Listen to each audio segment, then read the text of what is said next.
अस्सलामुअलैकुम। क्या हाल चाल, उम्मीद करते हैं कि आप खैरियत से होंगे। मर्द आए कि आप हमेशा खुश रहें, हंसते और मुस्कुराते रहें और इसी तरह में अपना प्यार दिखाते रहें। बिल्कुल जी, मेरा नाम मुअज़्ज़म अली। मैं हूं तारिक महमूद। मैं मोहम्मद यूसुफ। मैं मोहम्मद। तो आज हम जिस वीडियो का रिएक्ट करने जा रहे हैं, वीडियो का टाइटल है how Pakistani journals and politicians looted $12 billion from Pakistan. वाह। तो देखते हैं, मैं वीडियो अपना रिएक्ट कर देंगे। कौन हम करते हैं 3 2 1 वीडियो स्टार्ट।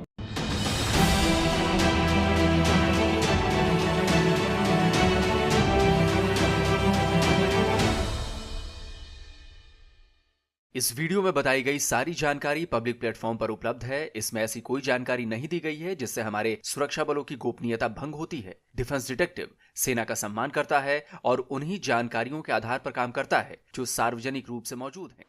पाकिस्तान के फॉरेन रिजर्व में जितना पैसा नहीं है, उससे तो कहीं ज्यादा पैसा पाकिस्तान के नेताओं, आर्मी जनरल्स और ऑफिसर्स की दुबई में प्रॉपर्टी है। आईएमएफ से जितना पैसा पाकिस्तान को मिला है, उससे 4 गुना तो दुबई में पाकिस्तानियों के पेंट हाउस, अपार्टमेंट्स और विलास हैं। यह है कंगाल हो चुके देश पाकिस्तान की अपर क्लास, जिसे एलीट क्लास कहा जाता है, उसके नवाबी शौक। नमस्कार दोस्तों, डिफेंस डिटेक्टिव के इस नए एपिसोड में आप सभी का स्वागत है। मैं हूं आलोक। दोस्तों, दुबई में फॉरेनर्स की प्रॉपर्टी को लेकर एक रिपोर्ट आई है और इस रिपोर्ट में पाकिस्तान की कंगाली का कच्चा चिट्ठा जो है वो पूरी तरह खुल चुका है। यह रिपोर्ट बता रही है कि कैसे दुबई पाकिस्तानियों के लिए अपनी काली कमाई छिपाने का बहुत बड़ा अड्डा बन गया है। इस वीडियो में मैं आपको बताऊंगा कि कौन कौन से लोग हैं जिनकी दुबई में प्रॉपर्टीज का पता चला है। इसके साथ ही यह भी बताऊंगा कि पाकिस्तान में अपनी विदेशी प्रॉपर्टी को छिपाना इतना आसान क्यों है, क्यों पाकिस्तान में टैक्स चोरी करने वालों पर कोई एक्शन का खतरा नहीं है। Dubai unlocked. दोस्तों, यही वो रिपोर्ट है जिसके खुलते ही पाकिस्तान के एक दो नहीं 17,000 से ज्यादा पाकिस्तानियों का बही खाता भी खुल गया है। Organised crime and corruption reporting project दुनिया भर में financial crimes, money laundering, illegal investment जैसे मामलों की इन्वेस्टिगेटिव रिपोर्ट्स तैयार करती है। तो अभी इसने दुबई अनलॉक नाम से एक रिसर्च पब्लिश की है। इसमें बताया गया है कि किन किन देशों से और किन किन लोगों ने दुबई में प्रॉपर्टीज खरीदी हैं। इस रिपोर्ट में जिन प्रॉपर्टीज की बात की गई है वो केवल रेसिडेंशियल प्रॉपर्टीज हैं। इसमें कमर्शियल प्रॉपर्टी का जिक्र नहीं है। तो इस रिपोर्ट में सबसे पहला नाम आता है भारत का। रिपोर्ट के मुताबिक 29,700 भारतीयों के पास दुबई में 35,000 से भी ज्यादा प्रॉपर्टीज हैं। लेकिन बवाल तो इस लिस्ट में दूसरे पायदान पर आए देश में हो रहा है। और वो देश कौन सा है जी? पाकिस्तान। पाकिस्तानी अखबार द न्यूज इंटरनेशनल की हेडलाइन को देखिए। लिखा है, पाकिस्तानियों ने दुबई में $11 बिलियन की प्रॉपर्टी खरीदी है। जियो न्यूज की हेडलाइन भी कुछ ऐसी ही है। हेडलाइन है, $11 बिलियन अमेरिकी डॉलर की कीमत की संपत्ति पाकिस्तानियों ने खरीदी है। इस वीडियो की शुरुआत में क्या कहा था मैंने दोस्तों? कहा था ना कि पाकिस्तान के लोगों ने जितने की प्रॉपर्टी दुबई में खरीदी है, उतना तो पाकिस्तान के फॉरेन रिजर्व में पैसा भी नहीं है। डॉन की इस खबर को देखिए, 5 दिन पहले यानी 10 मई की है। स्टेट बैंक ऑफ पाकिस्तान के मुताबिक पाकिस्तान का फॉरेक्स रिजर्व केवल $9 बिलियन अमेरिकी डॉलर्स है और पाकिस्तानियों ने $11 बिलियन अमेरिकी डॉलर्स की प्रॉपर्टी दुबई में खरीद ली है। यहां एक बात और बताना जरूरी है दोस्तों, वो ये कि OCCRP की ये दुबई अनलॉक 2020 से 2022 के बीच खरीदी गई प्रॉपर्टी को लेकर है। और ये रिपोर्ट ये भी बताती है कि इन 2 सालों में दुबई में रेजिडेंशियल प्रॉपर्टी के रेट्स में करीब 25% की बढ़ोतरी हुई है। तभी पाकिस्तानी अखबार डॉन दुबई में पाकिस्तानियों की प्रॉपर्टी की कुल कीमत 12.5 बिलियन अमेरिकी डॉलर बता रहा है। अब ये तो पाकिस्तानी फॉरेक्स रिजर्व से भी ज्यादा हो गया भाई। दुबई अनलॉक्ड रिपोर्ट बता रही है कि दुबई में 17,000 पाकिस्तानियों के 23,000 रेजिडेंशियल प्रॉपर्टीज हैं। अब आप कहेंगे कि भाई भारत की तुलना में तो पाकिस्तान के कम लोगों ने दुबई में प्रॉपर्टी खरीदी। बात देखिए, बिल्कुल सही है, लेकिन इसे देखने का नजरिया दूसरा है। आप भारत की इकॉनमी देखिए और पाकिस्तान की इकॉनमी देखिए। कहां दुनिया की 5वें नंबर की अर्थव्यवस्था भारत, और कहां कभी आईएमएफ से, कभी सऊदी अरब से, कभी चीन से कर्ज मांग मांग कर जीने वाला देश पाकिस्तान। तो इस प्रोपोर्शन में देखेंगे तो पता चलेगा कि पाकिस्तान के लोग भारत की तुलना में कहीं ज्यादा दुबई की प्रॉपर्टीज खरीद रहे हैं। अब पाकिस्तान में बवाल होने की वजह भी है। जब पाकिस्तान की हालत खस्ता है, महंगाई आप देख ही रहे हैं कि आसमान छू रही है, आलू, प्याज, अंडे और आटे से लेकर डीजल, पेट्रोल तक के दाम उन्होंने लोगों का दम निकाल दिया हुआ है। तो वो कौन लोग हैं जो इस मुश्किल हालत में भी दुबई में प्रॉपर्टीज खरीद रहे हैं? जब इस रिपोर्ट की हवा ही उड़ी थी, तभी पाकिस्तान में यह कयास लगाए जाने लगे थे कि दुबई में किन किन लोगों की प्रॉपर्टी हो सकती है। रिपोर्ट के आते ही ये सारे कयास सच्चाई में बदल गए। शुरुआत करते हैं पाकिस्तान के पॉलिटिशियंस से। डॉन की इस खबर में उन सभी पाकिस्तानी पॉलिटिशियंस के नाम लिखे हुए हैं। सबसे बड़ा नाम है पाकिस्तान पीपुल्स पार्टी के चेयरमैन, फॉर्मर मिनिस्टर और प्रेसिडेंट आसिफ अली जरदारी के बेटे बिलावल भुट्टो जरदारी का। दुबई अनलॉक की रिपोर्ट बताती है कि बिलावल के साथ साथ उनके भाई बख्तावर और बहन असीफा के नाम पर भी दुबई में प्रॉपर्टी है। पाकिस्तान के इंटीरियर मिनिस्टर मोहसिन नकवी की पत्नी अशरफ, सिंध के information minister Sharjeel Memon, member of national assembly Ishtiaq Baig, senator Faisal Vawda, Sardar Sanaullah Zehri, Akhtar Mengal और एमएनए एहसानुल हक बाजवा के नाम भी हैं।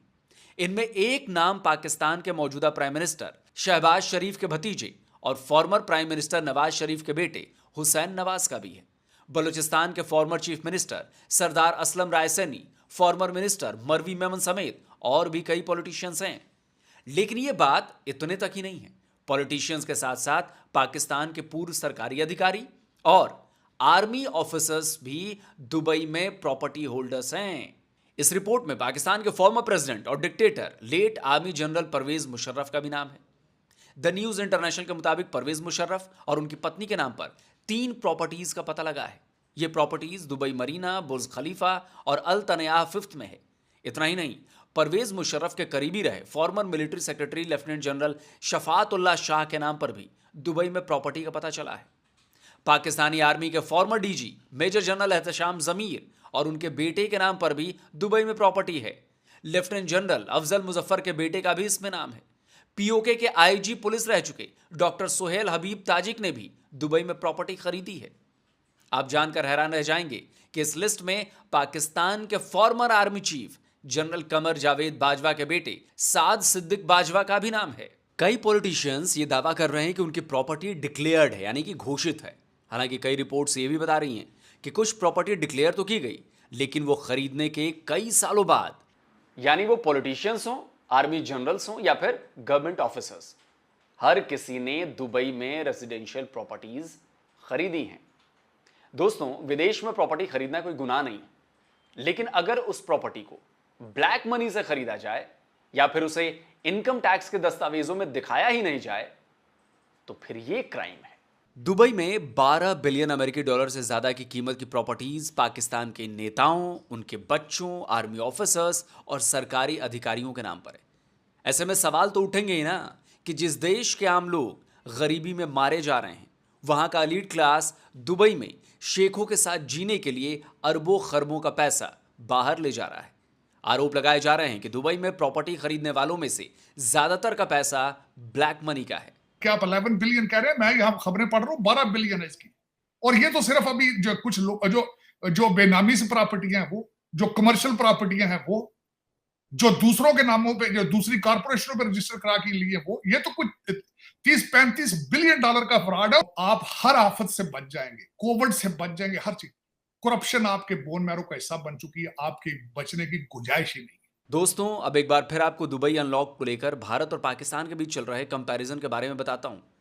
और यह बात भारत में ही नहीं बल्कि पाकिस्तान में ही कही जा रही है। यह Pakistani YouTube channel the Pakistan experience की कम्युनिटी पोस्ट है। इस पर शहजाद शेख ने क्या लिखा है वो बताता हूं। शहजाद ने लिखा है कि भारत की जीडीपी 4 ट्रिलियन डॉलर्स की है, जबकि पाकिस्तान की जीडीपी उसका 10% भी नहीं है।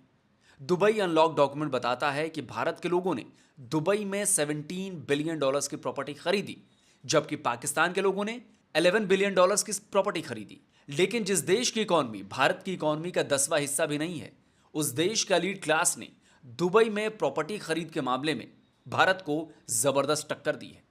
इसी पोस्ट में उन्होंने पाकिस्तान के एलीट क्लास को नॉन प्रोडक्टिव और क्रूर भी बताया है। कुछ ऐसी ही बात पाकिस्तानी जर्नलिस्ट आरजू काजमी भी कह रही हैं। पाकिस्तान जो एक एक पैसे के लिए मोहताज दिखाई देता है और मोहताज है भी, और उसके लिए जी हमें ये करना पड़ता है कि हम बार बार IMF जाते हैं, बार बार वर्ल्ड बैंक जाते हैं, सऊदी अरब से कहते हैं, चाइना के आगे हाथ जोड़ते हैं यूरोपियन कंट्रीज की मिन्नतें करते हैं उस पाकिस्तान के सिटीजन्स की 11 बिलियन डॉलर की प्रॉपर्टीज दुबई में है। ये बात तो हम शुरुआत से कहते आ रहे हैं कि पाकिस्तानी आर्मी वहां के नेताओं के साथ मिलकर पाकिस्तान को लूट रही है, वहां के लोगों का खून चूस रही है। आपने देखा कि कैसे पाकिस्तानी आर्मी के बड़े बड़े ऑफिसर्स ने दुबई में प्रॉपर्टी खरीदी, और बताया तो ये जा रहा है कि ये केवल दुबई का मामला है। ब्रिटेन, अमेरिका और कनाडा समेत और भी दूसरे देशों में अरबों खरबों की प्रॉपर्टीज बनाई गई हैं। एक मुलाजम OGDCL का है, ऑयल एंड गैस की कंपनी का, उसकी तनख्वाह, जाहिद मुजफ्फर उसका नाम है, उसकी तनख्वाह है कि वो दुबई का टिकट भी ले सके। आप प्रॉपर्टी की बात करते हैं। एयर मार्शल सलीम तारक साहब जहाज बेचते रहे कि उड़ाते रहे? मेजर जनरल गजरफन अली शाह, उनकी तनख्वाह इजाजत देती है ये सारा कुछ। आसिफ अली जरदारी साहब कार्डियोलॉजिस्ट हैं जो सर्जरी कर करके पैसे बनाए उन्होंने। मैं बिल्कुल, शर्जील मेमन साहब, और कहते हैं डिक्लेयर्ड, और डिक्लेयर तो सारा पाकिस्तान डिक्लेयर्ड है। मैं हैरान ही हो गया हूं। वो बच्चे का नाम भी है उसमें आपके हसन हुसैन नवाज का, उसको दुबई के पूरे स्पेलिंग नहीं आते होंगे जो तालीमी उसकी सतह होगी या उसके प्रोफेशनलिज्म होगा। चीमा साहब, ये टिप ऑफ द आइसबर्ग है, ये न्यूज नहीं है, ये टिप ऑफ द आइसबर्ग है। जो लंदन लूटा है, आधा लंदन आपका है इस वक्त। अमेरिका आधा लूट कर आपके खा गए आप। टोरंटो फेवरेट डेस्टिनेशन है, आधा टोरंटो अब कैश मिलियंस में प्रॉपर्टीज खरीद रहे हैं। तो एक तरफ ये पाकिस्तानी जनरल्स हैं और दूसरी तरफ भारत के फौजी। ये जनरल बिपिन रावत की तस्वीर है। जनरल रावत आर्मी चीफ रह चुके थे, देश के पहले CDS थे, लेकिन उनका घर कैसा था ये देखिए। ये उनके गांव का घर है, यकीन करना मुश्किल है। जनरल रावत अपने रिटायरमेंट के बाद इस घर को ठीक कराना चाहते थे। ये होती है ईमानदारी और देशभक्ति। तो भाई फैसला पाकिस्तान के लोगों को ही करना है ना। मजहब के नाम पर, इस्लाम और अल्लाह के नाम पर उन्हें झांसे में रखा जाता है। उनके नेता, आर्मी ऑफिसर्स और सरकारी अधिकारी उनका पैसा लूट लूट कर विदेश में प्रॉपर्टीज खरीद रहे हैं। और यह कोई पहली बार की बात नहीं है। पाकिस्तान जब से बना है, यानी कि 76 ईयर्स से यही खेल चला आ रहा है। पाकिस्तान का लगभग हर आर्मी चीफ अपने रिटायरमेंट के बाद विदेश में कैसे सेटल हो जाता है। दुनिया जानती है कि नवाज शरीफ का लंदन में कितना बड़ा अंपायर है। कैसे भाई, इनके पास इतनी दौलत आती कैसे है, और पाकिस्तान के आम लोग बेचारे क्यों आटे के लिए तरसते रहते हैं? यह सोचना भी पाकिस्तान के लोगों को है। वो अपने बाद अपने बच्चों को भी मजहबी कट्टरता का धूल चटाना चाहते हैं, या पाकिस्तान में कोई बदलाव देखना चाहते हैं। और रही बात भारत के द्वारा प्रॉपर्टीज खरीदने की, तो उसमें ज्यादातर फिल्म स्टार्स हैं, बड़े बड़े बिजनेसमैन हैं। आपको वहां पर नेताओं की प्रॉपर्टीज गिनी चुनी, या आर्मी जनरल्स की तो है ही नहीं। तो यह है भारत और पाकिस्तान का फर्क। इसीलिए बवाल ज्यादा पाकिस्तान के नाम पर मच रहा है। तो दोस्तों, ये वीडियो आपको कैसा लगा अपनी राय जरूर दें, कमेंट जरूर करें, और इस वीडियो को ज्यादा से ज्यादा लाइक करिए, ज्यादा से ज्यादा शेयर करिए। और जिन लोगों ने अभी तक डिफेंस डिटेक्टिव को सब्सक्राइब नहीं किया है, तो भाई चैनल को सब्सक्राइब करिए, साथ में बेल आइकन दबाइए, जिससे हर वीडियो की नोटिफिकेशन आप तक फौरन पहुंच जाए। जल्दी मिलता हूं एक और नए वीडियो के साथ। नमस्कार, जय हिंद।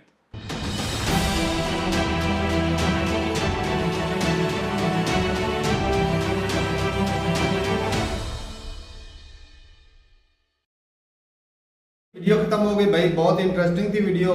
और ये तो भाई ये लीक जो है ना, दुबई लीक अनलॉक, ये तो आज हो रहा है।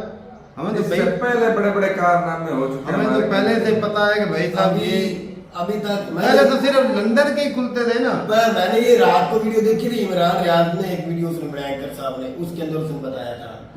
तो मैं बीच में यूसुफ को बता रहा था कि जो कहते थे ना इमरान खान ने वो किया, ये किया, चोर चकट्टा, ये वो भी कह रहे थे। आज हमारी आर्मी, हमारे इदारों को, हमारे सारी दुनिया को ये देखना चाहिए। आज मैं तारक साहब बात कर रहे थे, बड़े हैं, मोतबर हैं, पढ़े लिखे हैं, हर वक्त इमरान खान साहब को कोसते रहते। आज भी बताया ना, इमरान खान का ना डॉन लिस्ट में ना आया, ना दुबई लिस्ट में आया, ना पनामा में आया। अगर 2 नंबर होते, चोर होते, करप्ट होते, उनको घड़ी की दूसरे कंट्रियों में इतनी प्रॉपर्टी खरीद ली, बेचारे को एक घड़ी के नाम पर फंसा के रख दिया। वही तो वो कह रहा है। नहीं मुझे खुद चलो खुद दुबई खरीद लिया, इंग्लैंड खरीद लिया, भाई साहब अमेरिका खरीद लिया। अच्छा आज के दौर में घड़ी ये अच्छा, सुन लो, मामूली सी घड़ी है। आज के दौर में जो गाड़ी इस्तेमाल कर रही है ना मरियम बीबी हमारे सीएम पंजाब, उसकी गाड़ी की पता है क्या कीमत है? 13 करोड़ रुपया। 13 करोड़ रुपए की गाड़ी है कल्ली उसकी। अब मोदी साहब की इससे भी महंगी है। ओ यार मोदी तो एक बड़ी कंट्री का मालिक है ना, क्यों मालिक है भाई साहब? वो प्राइम मिनिस्टर है, ये सीएम है। हम भाई साहब उनके बराबर चलना है। वो 13 करोड़ की गाड़ी में मरियम चलती है कि खान साहब को कह रहे थे कि 5 करोड़ की घड़ी के पीछे। हथियारों में उनसे आगे इंडिया से इस जो दुबई ओपन हुआ है इसके अंदर भाई साहब इंडिया का मुकाबला कर रहे हैं। गाड़ियों का भी मुकाबला कौन सा कर रहे हैं। मुकाबला है? मुल्क भूख से मर रहे हैं, आप भाई मुकाबला साहब, कर रहे मुकाबला हो। रोज क्या बता रहे हैं कि आवाम भूख से मर रही है, बेरोजगारी से मर रही है। तो इनकी जायदादें देखो, दुबई में, लंदन में, ऑस्ट्रेलिया में, न्यूजीलैंड में जजीरे खरीदते हुए आवाम भूख से मरी। उनका ये कहने का मतलब है आवाम के हालात पे नजर रखो ना। अभी चलो जनरल जुर्नल तो नहीं है, लेकिन सरकारी मुलाजम कई होंगे। जर्नल नहीं है, कियानी साहब आ गए, बाजवा साहब आ गए, रहीम शरीफ साहब आ गए, मुशर्रफ साहब आ गए, एक और भी है, सदर अयूब का नाम है, यहया का नाम क्रिकेट का है, बना हुआ क्या उसका नाम है? बिल्कुल रावत। मोहसिन नकवी हाँ, साहब, उसका भी मोहसिन नाम। नकवी और उसकी बीवी, हाँ। ये दोनों का भी नाम है। लो जी। मैं तुझे बता चुका हूँ, ये लो साला जी, साहब है, प्रोग्राम तो बढ़ गया। आसम मुनीर के, आसम मुनीर के साला साहब है मोहसिन नकवी साहब, इसीलिए 2 ओहदे दिए गए हैं। तारक भाई ये साजिश भी तो हो सकती है पीटीआई के किसी एक जो है शेर अफजल मरमत का नाम है, एक मिनट शेर अफजल मरमत का नाम आया है, पीटीआई के लीडर का भी नाम, और ये अब पीटीआई ये साजिश करेगी। हाँ जी, ये साजिश ये तुम्हारा हक बनता है। अच्छा, ये तुम्हारा हक ये है। इमरान खान की साजिश है। ये जो तुम्हारा हाथ शेर है। अफजल खान मरवत है ना, ये भी भाई साहब आर्मी के साथ मिला मिलाया हुआ है। फिर तो मिला ये मिला वही तो प्रॉपर्टी है ना। जय भाई, जय इसकी शुक्र है। प्रॉपर्टी लंदन में भी है, इसकी प्रॉपर्टी दुबई में भी है और न्यूजीलैंड में, 3 जगह पे है। शेर अफजल तगड़ा खान बंदा की। है। ये कमला बंदा है यार। जय जय ये राम। इतना भाई लंबे साहब लोगों का खून पेशावर के अंदर शेर अफजल मरवत साहब एक लंबा अरसा रहे हैं, जय। हाई कोर्ट रहे, हाई कोर्ट के जज रहे हैं। भाई साहब मैं एक जज को जानता हूँ, तनख्वाह लेते रहे, यकीन माने वो अपना ना बिल उनका ज्यादा आता था तो वो किस्तें करा के बिल पे कर, हालांकि उनके पास जमीनें भी हैं। कहाँ की बात हो रही है? हमारा जानने वाला ही है। पाकिस्तान में? हाँ, जानने वाला अब इसका ऑस्ट्रेलिया में होगा। पाकिस्तान में, मतलब ईमानदारी की बात कर रहा हूँ भाई।